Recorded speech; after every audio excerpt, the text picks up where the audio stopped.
ejercicio 12 de la práctica 2 de la nueva guía de matemática para CBC. Dice, hallar los ceros, conjunto de positividad y conjunto de negatividad de f. Hallar los ceros es hallar las raíces, cosa que para el punto 11 ya fuimos haciendo en los distintos tipos de ejercicios con los que nos encontramos. Así que acá vamos a hacer lo mismo, pero le vamos a agregar el teorema de Bolzano para analizar positividad y negatividad. Entonces, vamos con el primer ejercicio. Dice f de x es igual a menos 2x cuadrado más 5x más 3. Calculo las raíces. Esto se calculaba igualando a 0. Cuando igualo a 0 me doy cuenta que no puedo despejar porque tengo término cuadrático y término lineal. Así que tengo que aplicar la fórmula resolvente. Tenemos que a es menos 2, coeficiente cuadrático. B es 5, término lineal. Y c, 3, término independiente. Reemplazo en la fórmula resolvente. Menos b, menos 5, más menos, raíz cuadrada de b al cuadrado, menos 4 por a, que es menos 2, por c, que es 3, dividido 2 por a, o sea, 2 por menos 2. Me queda menos 5 más menos, y voy a resolver el interior de la raíz sin la raíz. 5 al cuadrado menos 4 por menos 2 por 3. Eso me da 49. Así que me queda raíz cuadrada de 49. Todo dividido, menos 4. O sea que tengo menos 5 más menos 7, que es la raíz cuadrada de 49, sobre menos 4. Tenemos por un lado menos 5 más 7 sobre menos 4 y menos 5 menos 7 sobre menos 4. O sea, abrimos en la opción positiva y negativa. Resolvemos entonces. Menos 5 más 7 es 2 positivo. Y 2 dividido menos 4 menos 1 medio. Acá tenemos menos 5 menos 7, que es menos 12. Y menos 12 dividido menos 4 es 3 positivo. Ahí tenemos entonces a las raíces. Una vez calculadas las raíces, para calcular conjunto de positividad y negatividad, vamos a aplicar lo que se llama el teorema de Bolzano. Para eso, vamos a hacer una recta que represente el dominio de la función, que es todos los reales. O sea, vamos a marcar la recta real, el eje X, con los infinitos en los extremos. Y vamos a marcar las raíces ordenadas de menor a mayor en la recta. O sea, tenemos el menos 1 medio y tenemos el 3. De esta forma, lo que hago es particionar al eje X en intervalos.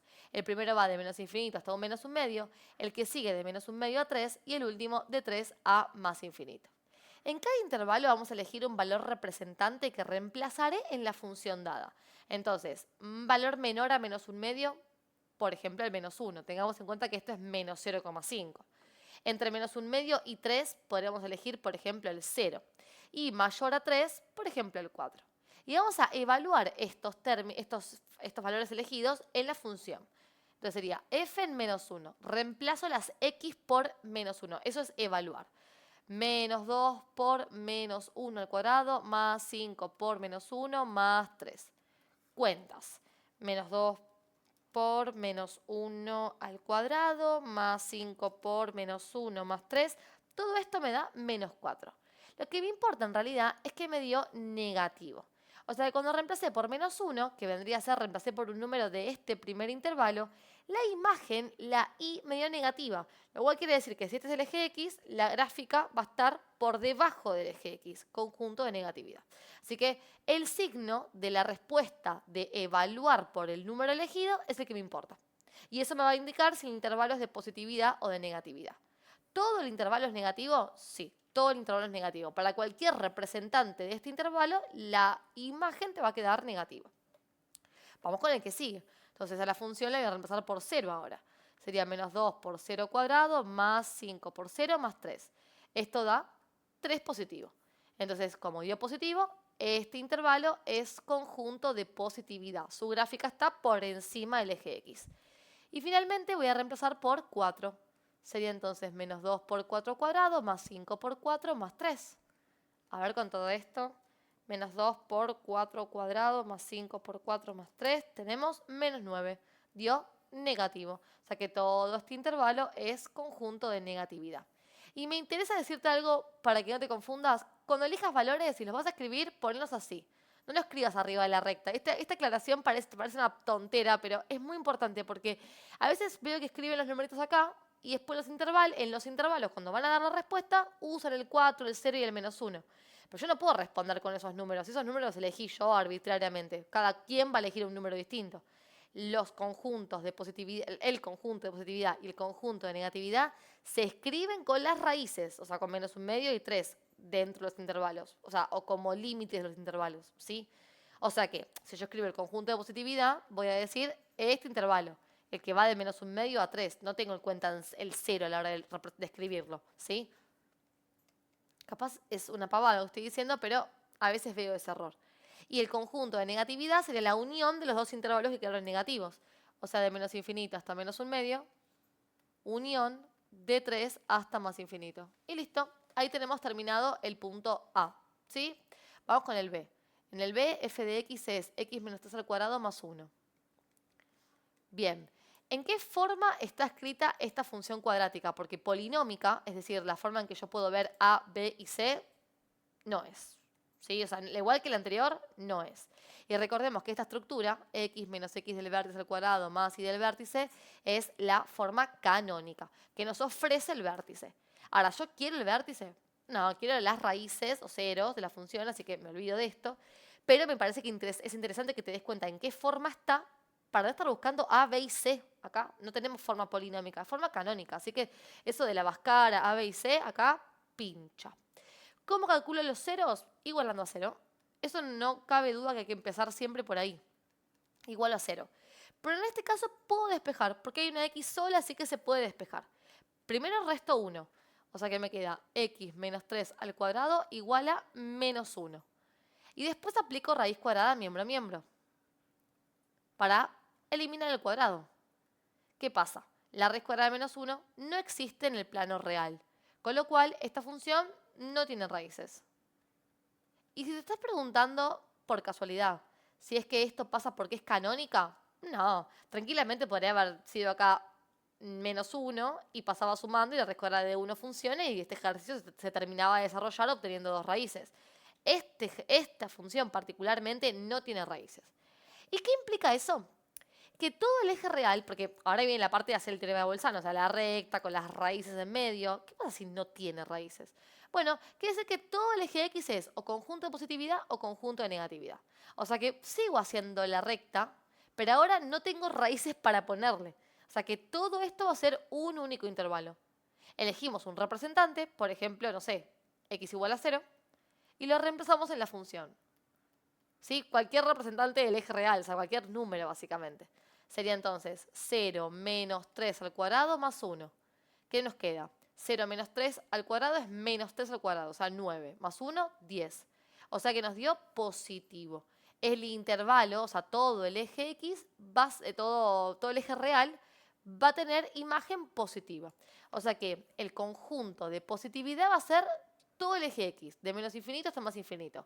Que este intervalo directamente se representa como todos los reales. Y conjunto de negatividad, no va a tener. Porque que no tenga raíces quiere decir que no atraviesa el eje X. O sea, toda la función va a estar por encima del eje X.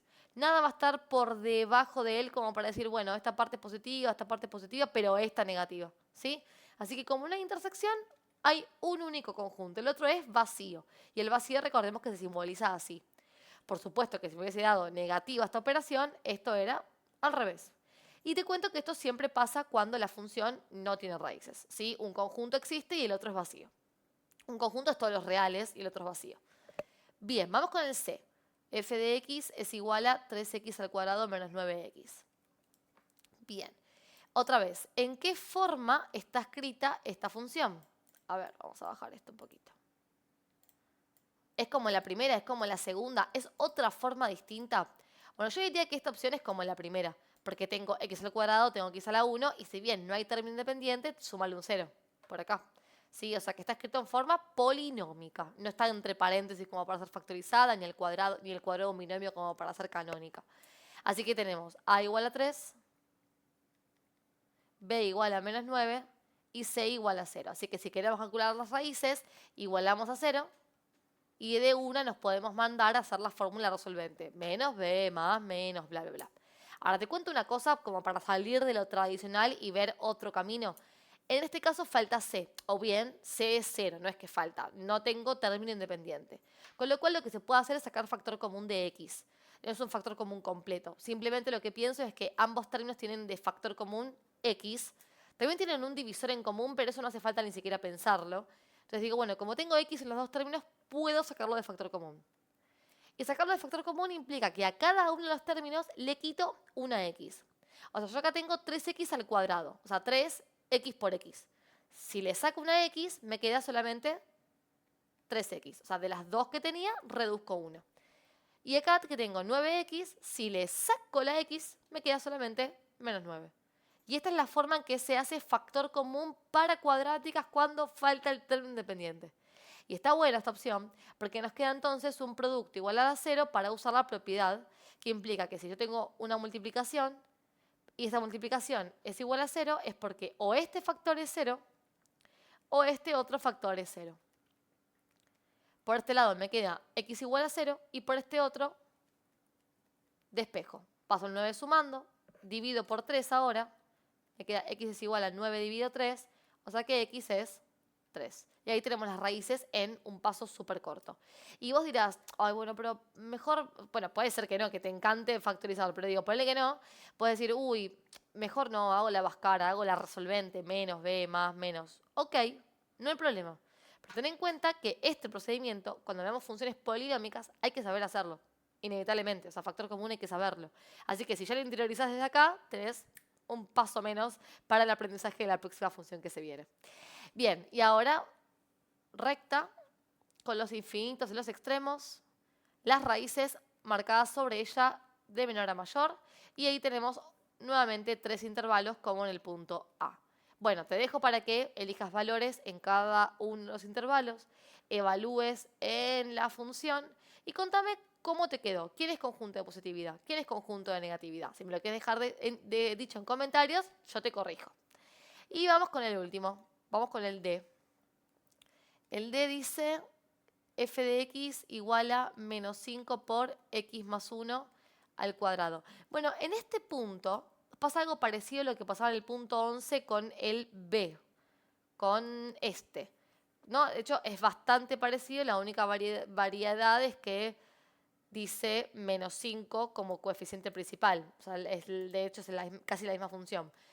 Y si bien acá quiero calcular raíces, me pasa eso, que yo para calcularla puedo pensar esto como en forma canónica y efectivamente despejar, o también pensar esto como menos 5 por x más 1 por x más 1 y verlo en forma factorizada. No te olvides que elevar al cuadrado significa multiplicar la base 2 veces por sí misma, o sea que esto es absolutamente válido.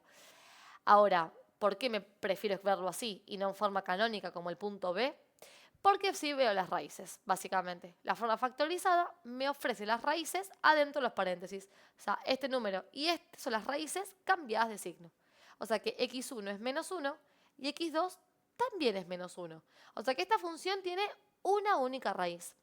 Ahora, ¿eso trae alguna diferencia a la hora de aplicar el teorema de Bolzano? Obvio que no.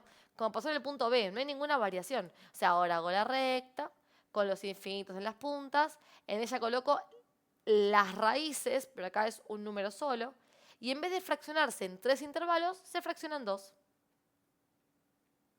Vamos a elegir un número menor a menos 1, como por ejemplo el menos 2, un número mayor, como por ejemplo el 0.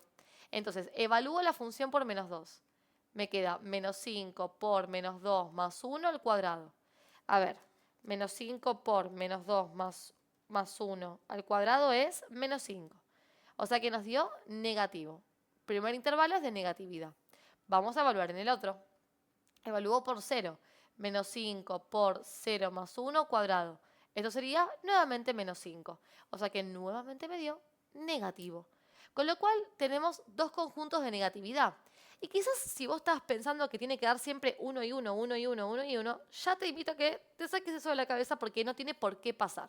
Es verdad que particularmente la cuadrática, cuando tiene dos raíces distintas, sí sufre esa experiencia, como que da un intervalo positivo, otro negativo, otro positivo, otro negativo, por las características de la parábola que tiene esa estructura, ¿no? Que no sube y baja o no rebota.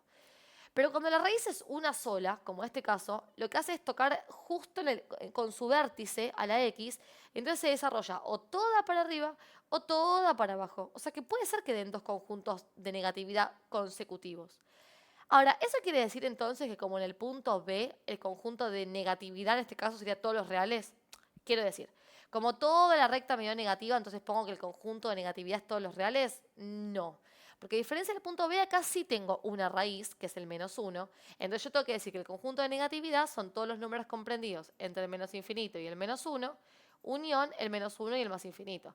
Si yo pongo acá que el conjunto de negatividad es todos los reales, estoy incluyendo al menos 1 como parte del conjunto de negatividad, y eso es falso. Porque el menos 1 es parte del conjunto de ceros, es una raíz. No es cuando le evalúo la función no da ni positiva ni negativa, da 0. Entonces, el menos 1 no lo puedo participar en el conjunto de negatividad. Ahora, es verdad que el conjunto de positividad es vacío. O sea, en ningún momento la función es positiva. El menos 1 vale 0 y a la izquierda del menos 1 da negativa, a la derecha negativa también, pero positiva jamás. Y ya que estamos, otra forma de escribir esto es todos los reales menos el menos 1. Cuando lo que falta es un número, un elemento del intervalo de la recta, que sería en este caso el menos 1, yo quiero decir, todo es negativo excepto el menos 1, lo puedo escribir de esta forma también. Así que eso lo dejo a tu criterio. Ambas estructuras son válidas. Y hasta acá el punto 12 de cálculo de ceros y positividad y negatividad de una función. Y ya sabes, si la clase te gustó, suscríbete a mi canal. Y déjame un me gusta, un comentario o compartí este video con tus foco amigos que seguro les será súper útil. Nos vemos en el próximo con el punto 13.